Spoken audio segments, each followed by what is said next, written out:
ನಮಸ್ಕಾರ ಸ್ನೇಹಿತರೆ. ಪೂರ್ವದಲ್ಲಿ ಒಂದು ಕಾಡಲ್ಲಿ ಒಂದು ಆಶ್ರಮ ಇತ್ತು.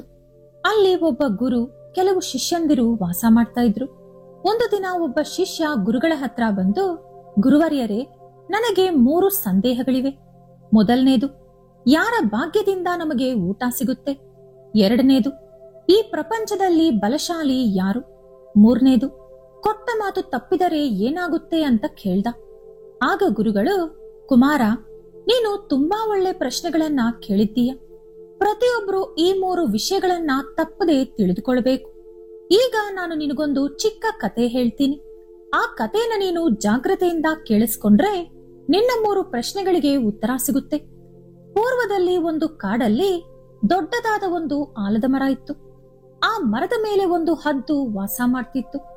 ಆ ಮರದ ಕೆಳಗೆ ಒಂದು ಹುತ್ತದೊಳಗೆ ಒಂದು ಹಾವು ವಾಸವಿತ್ತು. ಪ್ರತಿದಿನ ಆ ಹಾವನ್ನ ಹದ್ದು ನೋಡ್ತಾನೆ ಇತ್ತು. ಒಂದು ದಿನ ಹಾವು ಹುತ್ತದಿಂದ ಹೊರಗಡೆ ಬರುತ್ತಿರೋದನ್ನ ನೋಡಿದಂತ ಹದ್ದು ವೇಗವಾಗಿ ಅದರ ಹತ್ರ ಹೋಯಿತು. ಆದ್ರೆ ಹಾವು ಇನ್ನೂ ಹುತ್ತದಿಂದ ಪೂರ್ತಿಯಾಗಿ ಹೊರಗೆ ಬರದ ಕಾರಣ ಅದು ಮತ್ತೆ ಹುತ್ತದೊಳಗೆ ಹೊರಟೋಯ್ತು. ಸ್ವಲ್ಪ ಹೊತ್ತಿನ ಬಳಿಕ ಮತ್ತೆ ಹಾವು ಹುತ್ತದಿಂದ ಹೊರಗಡೆ ಬರೋಕೆ ಪ್ರಯತ್ನ ಪಡ್ತು. ಆದ್ರೆ ಮತ್ತೆ ಹದ್ದು ಅಲ್ಲಿ ಹಾರಿ ಬಂತು. ಹಾಗಾಗಿ ಈ ಹಾವು ಮತ್ತೆ ಹುತ್ತದೊಳಗೆ ಹೊರಟೋಯ್ತು. ಹಾವು ಪ್ರತಿ ಬಾರಿ ಹೊರಗಡೆ ಬರೋಕೆ ಪ್ರಯತ್ನ ಮಾಡಿದಾಗ್ಲೆಲ್ಲ ಹದ್ದು ಅದನ್ನ ಹಿಡ್ಕೊಳ್ಳೋಕೆ ಪ್ರಯತ್ನ ಮಾಡ್ತಿತ್ತು. ಹಾಗಾಗಿ ಹಾವು ಹುತ್ತದಿಂದ ಹೊರಗಡೆ ಬರೋದನ್ನೇ ನಿಲ್ಲಿಸ್ಬಿಡ್ತು. ಇದೇ ರೀತಿ ತುಂಬಾ ದಿನಗಳು ಕಳೆದೋಯ್ತು. ಹದ್ದು ಎಲ್ಲೂ ಕೂಡ ಹೋಗದೆ ಮರದ ಮೇಲೆ ಕುಳಿತುಕೊಂಡು ಹಾವಿಗಾಗಿ ಕಾಯ್ತಾ ಇತ್ತು. ಅದೇ ರೀತಿ ಹಾವು ಕೂಡ ಹೊರಗಡೆ ಬರೋ ಧೈರ್ಯ ಸಾಲದೆ ಹುತ್ತದ ಒಳಗಡೆನೆ ಬಚ್ಚಿಟ್ಕೊಂಡಿತ್ತು.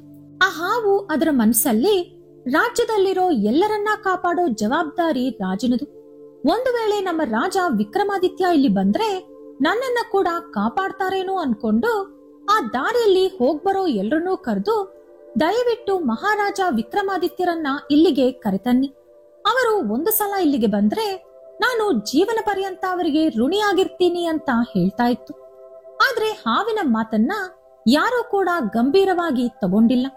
ವಿಕ್ರಮಾದಿತ್ಯನಿಗೆ ಯಾರೂ ಕೂಡ ಈ ವಿಷಯ ತಿಳಿಸಿಲ್ಲ. ಒಂದು ದಿನ ವಿಕ್ರಮಾದಿತ್ಯ ಕಾಡಿಗೆ ಬೇಟೆಗೆಂದು ಬಂದ.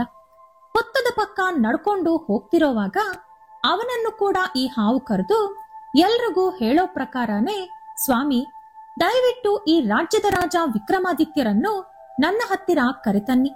ಅವರು ಒಂದು ಸಲ ನನ್ನನ್ನ ಭೇಟಿಯಾದ್ರೆ ನಾನು ಜೀವನ ಪರ್ಯಂತ ಅವರಿಗೆ ಋಣಿಯಾಗಿರ್ತೀನಿ ಅಂತ ಹೇಳ್ತು. ಅದಕ್ಕೆ ವಿಕ್ರಮಾದಿತ್ಯ ತಾನು ಯಾರು ಅಂತ ಪರಿಚಯ ಮಾಡ್ಕೊಳ್ದೆ, ನೋಡು, ಒಬ್ಬ ರಾಜನನ್ನ ಇಲ್ಲಿಗೆ ಕರೆತರೋದು ಅಂದ್ರೆ ಅದು ಚಿಕ್ಕ ವಿಷಯ ಅಲ್ಲ. ನನಗೆ ನಿನ್ನ ಕಾರಣ ಹೇಳು. ಅದು ಸರಿ ಅನ್ಸಿದ್ರೆ ಖಂಡಿತ ನಾನು ಮಹಾರಾಜರನ್ನ ಇಲ್ಲಿ ಕರೆತರ್ತೀನಿ ಅಂತ ಹೇಳ್ದ. ಅದಕ್ಕೆ ಹಾವು, ಸ್ವಾಮಿ, ನಾನು ಮಹಾರಾಜ ವಿಕ್ರಮಾದಿತ್ಯ ಅವರು ಯಾವ ಪ್ರಾಣಿಗೆ ಕಷ್ಟ ಬಂದ್ರೂ ಸಹಾಯ ಮಾಡ್ತಾರೆ ಅಂತ ಕೇಳ್ಪಟ್ಟಿದ್ದೀನಿ. ನಾನೀಗ ಒಂದು ದೊಡ್ಡ ಸಮಸ್ಯೆಯಲ್ಲಿ ಸಿಲುಕಿಕೊಂಡಿದ್ದೀನಿ. ನಾನು ತುಂಬಾ ದಿನಗಳಿಂದ ಈ ಹುತ್ತದೊಳಗೆ ಬಚ್ಚಿಟ್ಕೊಂಡಿದ್ದೀನಿ. ನನಗೆ ತುಂಬಾ ಹಸಿವಾಗ್ತಾ ಇದೆ. ಹೊರಗಡೆ ಬೇಟೆಯಾಡೋಕೆ ಹೋಗೋಣ ಅಂದ್ರೆ ಆ ಮರದ ಮೇಲೆ ಕುಳಿತಿರುವಂತ ಹದ್ದು ನನ್ನನ್ನ ಹಿಡ್ಕೊಳ್ಳೋಕೆ ಪ್ರಯತ್ನ ಪಡ್ತಿದೆ. ಹಾಗಾಗಿ ನಾನು ಮಹಾರಾಜರ ಹತ್ರ ಸಹಾಯ ಕೇಳಬೇಕು ಅಂದಿತು ಹಾವು. ಆಗ ವಿಕ್ರಮಾದಿತ್ಯ, ಓ ಹಾವೆ, ನಾನೇ ಮಹಾರಾಜ ವಿಕ್ರಮಾದಿತ್ಯ. ಈಗ ಹೇಳು, ಯಾವ ರೀತಿ ನಾನ್ ನಿನಗೆ ಸಹಾಯ ಮಾಡ್ಲಿ ಅಂತ ಕೇಳ್ದ. ಆಗ ಹಾವು, ಮಹಾರಾಜ, ನಿಮ್ಮನ್ನ ಭೇಟಿಯಾಗಿ ಧನ್ಯನಾದೆ. ನೀವು ಏನು ಮಾಡ್ತೀರೋ ನನಗೆ ಗೊತ್ತಿಲ್ಲ. ಆದ್ರೆ ದಯವಿಟ್ಟು ಆ ಹದ್ದು ಕೈಯಿಂದ ನನ್ನನ್ನ ಕಾಪಾಡಿ. ಅದು ಯಾವುದೋ ಒಂದು ದಿನ ನನ್ನನ್ನ ಕೊಂದು ತಿಂದುಬಿಡುತ್ತೆ ಅಂತ ಹೇಳ್ತು. ಅದಕ್ಕೆ ವಿಕ್ರಮಾದಿತ್ಯ, ಸರಿ, ಹಾಗಾದ್ರೆ ನಾನ್ ನಿನ್ನನ್ನ ಇಲ್ಲಿಂದ ಕರ್ಕೊಂಡೋಗಿ ಇದೇ ಕಾಡಲ್ಲಿ ಎಲ್ಲಾದ್ರೂ ದೂರ ಬಿಟ್ಟು ಬರ್ತೀನಿ. ಆಗ ನೀನು ಹದ್ದು ಕೈಯಿಂದ ತಪ್ಪಿಸ್ಕೋಬಹುದು ಅಂತ ಹೇಳ್ದ. ಅದಕ್ಕೆ ಹಾವು, ಇಲ್ಲ ಮಹಾರಾಜ, ನೀವು ಆ ರೀತಿ ಮಾಡಿದ್ರೆ ಆ ಹದ್ದು ನಮ್ಮನ್ನೇ ಹಿಂಬಾಲಿಸ್ಕೊಂಡು ಬಂದು ನೀವು ಅಲ್ಲಿಂದ ನನ್ನನ್ನ ಬಿಟ್ಟು ಹೋದ ತಕ್ಷಣ ನನ್ನನ್ನ ಕೊಂದು ತಿಂದುಬಿಡುತ್ತೆ. ಇದಕ್ಕೆ ನನ್ನ ಹತ್ರ ಒಂದು ಉಪಾಯ ಇದೆ. ನೀವು ಸ್ವಲ್ಪ ಹೊತ್ತು ನನ್ನನ್ನ ನಿಮ್ಮ ಹೊಟ್ಟೆಯೊಳಗೆ ಬಚ್ಚಿಟ್ಕೊಳ್ಳಿ. ಆಗ ಹದ್ದುಗೆ ನಾನು ಎಲ್ಲಿ ಹೋದೆ ಅನ್ನೋದು ಗೊತ್ತಾಗಲ್ಲ. ನೀವು ಕಾಡಲ್ಲಿ ಸ್ವಲ್ಪ ದೂರ ಹೋದ ನಂತರ ನಾನ್ ನಿಮ್ಮ ಹೊಟ್ಟೆಯಿಂದ ಹೊರಗೆ ಬಂದು ಬಿಡ್ತೀನಿ ಅಂದಿತು ಹಾವು. ವಿಕ್ರಮಾದಿತ್ಯ ಯಾವ ಜೀವಿಗೆ ಕಷ್ಟ ಬಂದ್ರೂ ಕೂಡ ಸಹಾಯ ಮಾಡ್ತಾನೆ. ಅದೇ ಕಾರಣದಿಂದ ಹಾವಿಗೂ ಕೂಡ ಸಹಾಯ ಮಾಡೋಕೆ ಒಪ್ಕೊಂಡ. ಆ ಹಾವು ವಿಕ್ರಮಾದಿತ್ಯನ ಹೊಟ್ಟೆಯೊಳಗೆ ಹೋಯಿತು. ವಿಕ್ರಮಾದಿತ್ಯ ಕಾಡಲ್ಲಿ ಸ್ವಲ್ಪ ದೂರ ಪ್ರಯಾಣ ಮಾಡಿದ ನಂತರ ಒಂದು ಸುರಕ್ಷಿತವಾದ ಜಾಗದಲ್ಲಿ ನಿಂತ್ಕೊಂಡು, ಓ ಹಾವೆ, ನಾನೊಂದು ಸುರಕ್ಷಿತವಾದ ಸ್ಥಳ ಹುಡುಕಿದ್ದೀನಿ. ನೀನೀಗ ಆಚೆ ಬರ್ಬೋದು. ಈ ಜಾಗದಲ್ಲಿ ನೀನು ವಾಸ ಮಾಡಿದ್ರೆ ಯಾವ ಹದ್ದು ಕೂಡ ನಿನ್ನನ್ನ ಕಂಡು ಹಿಡಿಯೋಕೆ ಸಾಧ್ಯ ಆಗಲ್ಲ ಅಂತ ಹೇಳ್ದ. ನನ್ನನ್ನ ಕ್ಷಮಿಸಿ ಮಹಾರಾಜ, ನಾನು ಹೊರಗಡೆ ಬರೋಕಾಗಲ್ಲ ಅಂದಿತು ಹಾವು. ನೀನು ಹೊರಗಡೆ ಬರ್ತೀನಿ ಅಂತ ಮಾತು ಕೊಟ್ಟಿದ್ಯಾ ಅಂದ ವಿಕ್ರಮಾದಿತ್ಯ. ಕ್ಷಮಿಸಿ ಮಹಾರಾಜ, ನನಗೆ ನಿಮ್ಮ ಹೊಟ್ಟೆಯಲ್ಲಿರುವಾಗ ಸಿಗದಿರೋಂತ ಈ ಸಂತೋಷ ಯಾವ ಹುತ್ತದಲ್ಲಿ ವಾಸ ಮಾಡಿದಾಗ್ಲೂ ಸಿಗ್ಲಿಲ್ಲ. ಅದರ ಜೊತೆಗೆ ನಿಮ್ಮ ಹೊಟ್ಟೆಯೊಳಗೆ ವಾಸ ಮಾಡೋಕ್ಕಿಂತ ಸುರಕ್ಷಿತವಾದ ಜಾಗ ಈ ಪ್ರಪಂಚದಲ್ಲೇ ಬೇರೆ ಎಲ್ಲೂ ಕೂಡ ಇಲ್ಲ. ಹಾಗಾಗಿ ಯಾವುದೇ ಪರಿಸ್ಥಿತಿಯಲ್ಲೂ ಕೂಡ ನಾನ್ ನಿಮ್ಮ ಹೊಟ್ಟೆಯೊಳಗಿಂದ ಹೊರಗಡೆ ಬರೋದಿಲ್ಲ ಅಂತೂ ಹಾವು. ಹಾವನ್ನ ನಂಬಬಾರ್ದು ಅಂತ ಗೊತ್ತಿದ್ರೂ ಕೂಡ ವಿಕ್ರಮಾದಿತ್ಯ ನಂಬಿ ಮೋಸ ಹೋದ. ಈಗ ಏನು ಮಾಡೋದು ಅಂತ ವಿಕ್ರಮಾದಿತ್ಯನಿಗೆ ಅರ್ಥ ಆಗ್ತಿಲ್ಲ. ಹಾವಿನ ವಿಷದಿಂದ ಅವನ ದೇಹ ಬಲಹೀನವಾಗಿ ತಯಾರಾಗ್ತಾ ಇತ್ತು. ನನಗೆ ಇನ್ನೂ ಹೆಚ್ಚಿನ ದೂರ ಪ್ರಯಾಣಿಸುವಂತ ಶಕ್ತಿ ಇಲ್ಲ. ನನ್ನ ರಾಜ್ಯಕ್ಕೆ ಹಿಂದಿರುಗಿ ಹೋಗೋಕೆ ಈ ಶಕ್ತಿ ಸಾಲಲ್ಲ. ನಾನು ಇಷ್ಟೊಂದು ಬಲಹೀನನಾಗಿ ರಾಜ್ಯಕ್ಕೆ ಹೋದ್ರೆ ಶತ್ರುಗಳು ಆ ಕೂಡಲೇ ನನ್ನ ರಾಜ್ಯನ ಆಕ್ರಮಿಸ್ಕೊಳ್ತಾರೆ, ನನ್ನ ಪ್ರಜೆಗಳನ್ನ ಕೊಂದುಬಿಡ್ತಾರೆ. ಹಾಗಾಗಿ ಇಲ್ಲೇ ಒಂದು ಕುಟೀರ ನಿರ್ಮಿಸಿಕೊಂಡು ವಾಸ ಮಾಡೋಣ ಅನ್ಕೊಂಡು ಅಲ್ಲೇ ಒಂದು ಚಿಕ್ಕ ಗುಡಿಸಲನ್ನ ಕಟ್ಕೊಂಡು ವಿಕ್ರಮಾದಿತ್ಯ ವಾಸ ಮಾಡೋಕೆ ಶುರು ಮಾಡ್ದ. ಆ ಹಾವಿನ ಕಾರಣದಿಂದ ವಿಕ್ರಮಾದಿತ್ಯನ ಬಾಯಿಂದ ಆಗಾಗ ರಕ್ತ ಬರ್ತಿತ್ತು. ಹಾಗೆ ಅವನ ಸುತ್ತ ದುರ್ವಾಸನೆ ಕೂಡ ಬರ್ತಿತ್ತು. ಆ ಕಾಡಿನ ಪಕ್ಕದಲ್ಲಿ ಶ್ರಾವಸ್ತಿ ಅನ್ನೋ ಒಂದು ಚಿಕ್ಕ ರಾಜ್ಯ ಇತ್ತು. ಆ ರಾಜ್ಯದ ರಾಜ ತಾಮಧ್ವಜ. ಅವನಿಗೆ ಅಹಂಕಾರ ಜಾಸ್ತಿ. ಅವನಿಗೆ ವ್ಯತಿರೇಕವಾಗಿ ಯಾರೇ ಮಾತಾಡಿದ್ರೂ ಕೂಡ ಅವರನ್ನ ಅವನು ಗಲ್ಲು ಶಿಕ್ಷೆಗೆ ಗುರಿಯಾಗಿಸ್ತಾ ಇದ್ದ. ಅವನಿಗೆ 3 ಜನ ಹೆಣ್ಣು ಮಕ್ಕಳಿದ್ರು. ಒಂದು ದಿನ ರಾಜ ಅವನ ಮಕ್ಕಳನ್ನ ಕರೆದು, ಮಕ್ಕಳೇ, ನೀವು ಯಾರ ಕಾರಣದಿಂದ ಊಟ ತಿಂತಾ ಇದ್ದೀರಿ ಅಂತ ಕೇಳ್ದ. ಅಪ್ಪನ ಬುದ್ಧಿ ಗೊತ್ತಿರೋಂತ ಕೊನೆ 2 ಹೆಣ್ಣು ಮಕ್ಕಳು, ಅಪ್ಪ, ನಿಮ್ಮ ಪ್ರಶ್ನೆಗೆ ಅರ್ಥನೇ ಇಲ್ಲ, ನಾವು ನಿಮ್ಮ ದಯೆಯಿಂದಾನೇ ಊಟ ಮಾಡ್ತಿದೀವಿ ಅಂತ ಹೇಳಿದ್ರು. ಆದ್ರೆ ದೊಡ್ಡ ಮಗಳಾದ ಚಿತ್ರಲೇಖಾ ಮಾತ್ರ, ಅಪ್ಪ, ಊಟ ಅನ್ನೋದು ಯಾರ ದಯೆಯಿಂದಾನೋ ಯಾರ ಕಾರಣದಿಂದಾನೋ ತಿನ್ನೋಕೆ ಸಾಧ್ಯ ಆಗಲ್ಲ. ನಮ್ಮ ಹಣೆ ಬರಹದಲ್ಲಿ ಅನ್ನಭಾಗ್ಯ ಇದ್ದಾಗ ಮಾತ್ರನೇ ನಾವು ಊಟ ತಿನ್ನೋಕೆ ಸಾಧ್ಯ. ನಾನು ಪೂರ್ವ ಜನ್ಮದಲ್ಲಿ ಮಾಡಿರೋಂತ ಉತ್ತಮ ಕರ್ಮಗಳ ಕಾರಣದಿಂದಾನೇ ಈ ಜನ್ಮದಲ್ಲಿ ನನಗೆ ಊಟ ಸಿಗ್ತಾ ಇದೆ ಅಂತ ಹೇಳಿದ್ಲು. ಈ ಮಾತು ತಾಮಧ್ವಜನಿಗೆ ತುಂಬಾ ಕೋಪ ತರಿಸ್ತು. ಬೇರೆಯವರಾಗಿದ್ರೆ ಆ ಮಾತು ಹೇಳಿದ ತಕ್ಷಣನೇ ಅವರಿಗೆ ಮರಣ ಶಿಕ್ಷೆ ಹಾಕ್ತಾ ಇದ್ದ. ಆದ್ರೆ ಮಗಳಿಗೆ ಆ ರೀತಿ ಮಾಡೋಕೆ ಅವನಿಗೆ ಮನಸ್ಸು ಬರ್ಲಿಲ್ಲ. ಮಾರನೇ ದಿನ ಕೆಲ ಬ್ರಾಹ್ಮಣರನ್ನ ಕರೆದು, ನಾನು ನನ್ನ ಮಕ್ಕಳಿಗೆ ಮದುವೆ ಮಾಡಬೇಕು ಅಂತ ತೀರ್ಮಾನಿಸ್ಕೊಂಡಿದ್ದೀನಿ.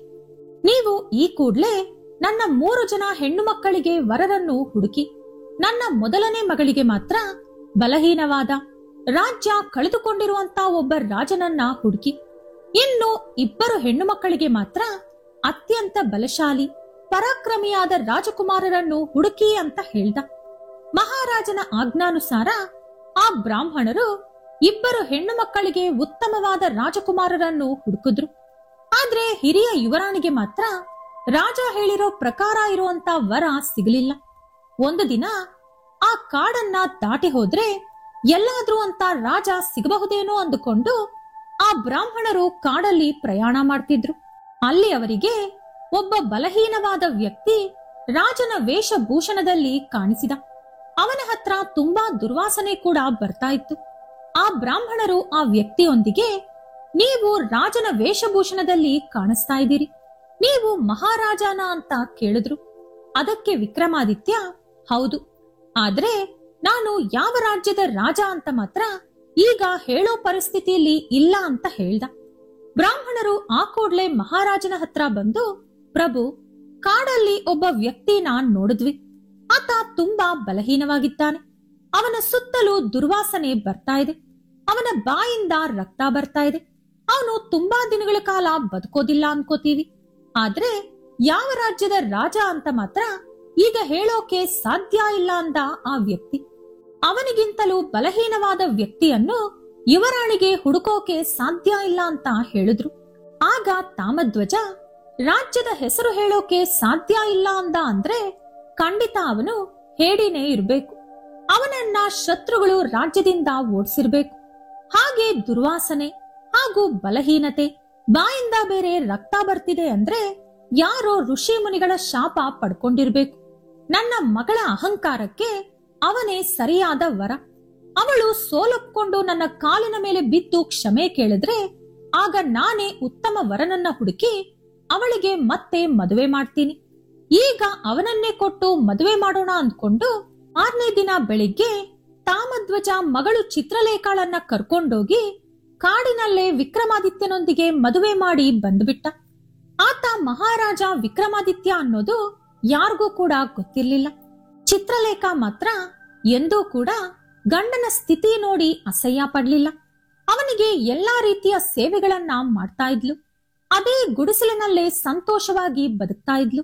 ಒಂದು ದಿನ ವಿಕ್ರಮಾದಿತ್ಯ ಮಲಗಿರೋವಾಗ ಅಲ್ಲೇ ಸ್ವಲ್ಪ ದೂರದಲ್ಲಿ ವಾಸವಿದ್ದಂತ ಇನ್ನೊಂದು ಹಾವು ಬಂದು ವಿಕ್ರಮಾದಿತ್ಯನ ಹೊಟ್ಟೆ ಒಳಗಿರುವಂತ ಹಾವೊಂದಿಗೆ, ಓ ದುಷ್ಟ ಹಾವೆ, ನೀನು ಎಂತ ದೊಡ್ಡ ಪಾಪ ಮಾಡ್ತಿದೀಯೋ ಗೊತ್ತಾ ನಿನಗೆ? ಮಹಾರಾಜರಿಗೆ ಮಾತು ಕೊಟ್ಟು ಈಗ ಮೋಸ ಮಾಡ್ತೀಯ. ನಿನ್ನಿಂದ ಅವರು ಎಷ್ಟೋ ಬಲಹೀನವಾಗಿದ್ದಾರೆ. ಇಷ್ಟು ಕಾಲ ರಾಜ್ಯವನ್ನ ಬಿಟ್ಟು ಈ ಕಾಡಲ್ಲಿ ವಾಸ ಮಾಡ್ತಿದ್ದಾರೆ. ಅವರು ರಾಜ್ಯದಲ್ಲಿದ್ದಿದ್ರೆ ನಮ್ಮಂತ ಎಷ್ಟೋ ಪ್ರಾಣಿಗಳಿಗೆ, ಕೀಟಗಳಿಗೆ, ಜನರಿಗೆ ಸಹಾಯ ಮಾಡ್ತಿದ್ರು. ಮಹಾರಾಜ ಎಷ್ಟೊಂದು ಪರಾಕ್ರಮಿ ಅಂತ ಗೊತ್ತಾ ನಿನಗೆ? ಅವರು ಮನಸ್ಸು ಮಾಡಿದ್ರೆ ಎಂದೋ ನಿನ್ನನ್ನ ಕೊಲ್ಬೋದಿತ್ತು. ಆದ್ರೆ ಅವರು ಪಾಪ ಅಂತ ನಿನ್ನನ್ನ ಬಿಟ್ಟಿದ್ದಾರೆ. ಅವ್ರಿಗೆ ಯಾರಾದ್ರೂ ಸ್ವಲ್ಪ ಗಂಗಾಜಲ ಕುಡಿಸಿದ್ರೆ ನೀನು ಹೊಟ್ಟೆಯೊಳಗಡೆನೆ 1000 ಚೂರುಗಳಾಗ್ತೀಯಾ ಅಂತ ಹೇಳ್ತು. ಆಗ ವಿಕ್ರಮಾದಿತ್ಯನ ಹೊಟ್ಟೆ ಒಳಗಿರುವಂತ ಹಾವು, ನಿನ್ನ ಸ್ವರ ತುಂಬಾ ಚೆನ್ನಾಗಿದೆ, ಹಾಗೆ ನಿನ್ನ ಹತ್ರ ಸುಗಂಧ ಕೂಡ ಬರ್ತಾ ಇದೆ. ಅಂದ್ರೆ ನೀನು ಬೇಕಾದಷ್ಟು ಸಂಪತ್ತನ್ನ ಇಟ್ಕೊಂಡಿದ್ಯ.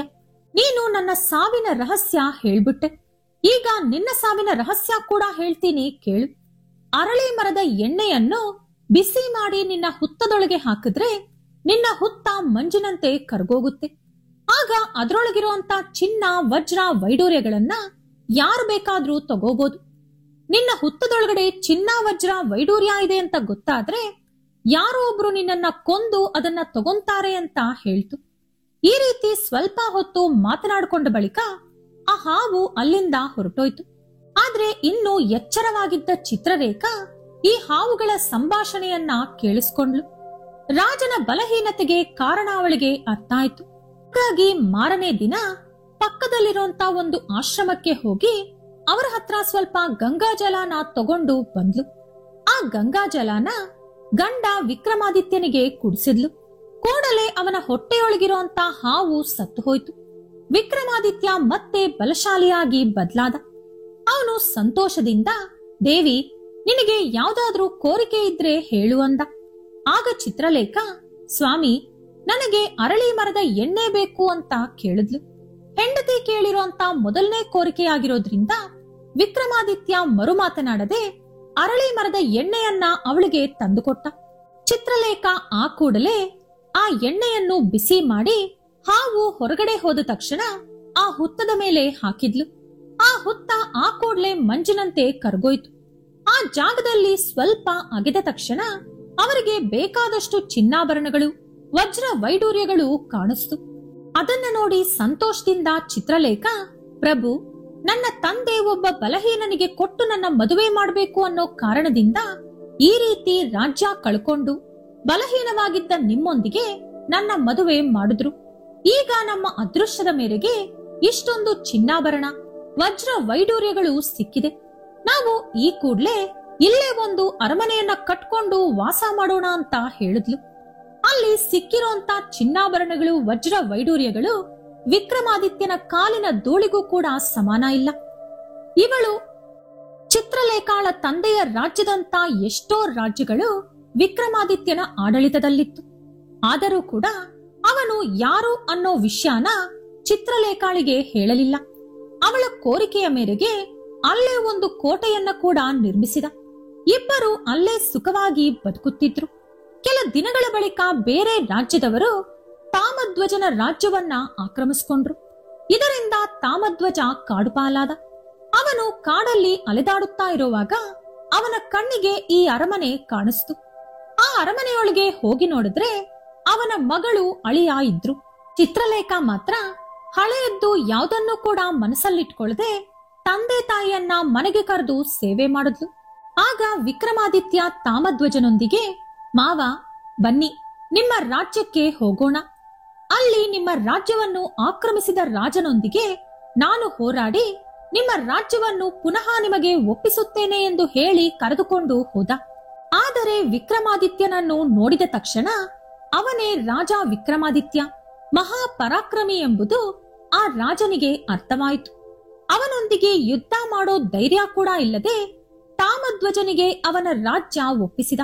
ಅಲ್ಲಿರುವ ರಾಜನ ಸಮೇತ ಎಲ್ಲರೂ ಕೂಡ ರಾಜ ವಿಕ್ರಮಾದಿತ್ಯನ ಮುಂದೆ ಮಂಡಿ ಊರಿ ನಮಸ್ಕಾರ ಮಾಡಿದರು.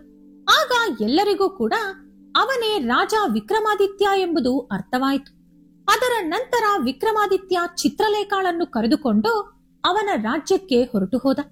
ಈ ಕತೆ ಹೇಳಿದ ಗುರುಗಳು, ಕುಮಾರ, ಯಾರೇ ಆಗಲಿ ಅವರು ಮಾಡಿರುವ ಪುಣ್ಯದಿಂದಲೇ ಊಟ ತಿನ್ನಲು ಸಾಧ್ಯ. ಆದ್ದರಿಂದಲೇ ತಾಮಧ್ವಜ ಮಗಳನ್ನು ಕಾಡುಪಾಲು ಮಾಡಿದರೂ ಕೂಡ ಅವಳಿಗೆ ಊಟ ಸಿಕ್ಕಿತು. ಇನ್ನು ಎರಡನೆಯದು, ಈ ಪ್ರಪಂಚದಲ್ಲಿ ಅತ್ಯಂತ ಬಲಶಾಲಿಯಾದುದು ಸಮಯ. ಆದ್ದರಿಂದಲೇ ಸರಿಯಾದ ಸಮಯ ಬಂದಾಗಲೇ ವಿಕ್ರಮಾದಿತ್ಯ ಬಲಶಾಲಿ ಎಂಬುದು ಪ್ರಪಂಚಕ್ಕೆ ತಿಳಿಯಿತು. ಅದುವರೆಗೂ ಅವನು ಅಲ್ಲೇ ಇದ್ದರೂ ಕೂಡ ಯಾರೂ ಅವನನ್ನು ಕಂಡುಹಿಡಿಯಲಿಲ್ಲ. ಅವನು ವಿಕ್ರಮಾದಿತ್ಯ ಎಂದು ಹೇಳಿದರೂ ಕೂಡ ಯಾರೂ ನಂಬುತ್ತಿರಲಿಲ್ಲ. ಇನ್ನು ಮೂರನೆಯದು, ಕೊಟ್ಟ ಮಾತು ತಪ್ಪಿದರೆ ವಿಕ್ರಮಾದಿತ್ಯನ ಹೊಟ್ಟೆಯೊಳಗಿರುವಂತಹ ಹಾವಿಗೆ ಯಾವ ಗತಿ ಬಂತೋ ಅದೇ ಗತಿ ಎಲ್ಲರಿಗೂ ಕೂಡ ಬರುತ್ತದೆ ಎಂದು ಹೇಳಿದರು. ಈ ವಿಡಿಯೋ ನಿಮಗೆ ಇಷ್ಟ ಆದ್ರೆ ಲೈಕ್ ಮಾಡಿ, ಶೇರ್ ಮಾಡಿ. ಇಂಥ ಹೆಚ್ಚಿನ ಉತ್ತಮ ಕಥೆಗಳಿಗಾಗಿ ತಪ್ಪದೇ ನಮ್ಮ ಚಾನೆಲ್ ಅನ್ನು ಸಬ್ಸ್ಕ್ರೈಬ್ ಮಾಡ್ಕೊಳ್ಳಿ. ನಾಳೆ ಮತ್ತೊಂದು ವಿಡಿಯೋದೊಂದಿಗೆ ಪುನಃ ಭೇಟಿಯಾಗೋಣ. ಧನ್ಯವಾದಗಳು.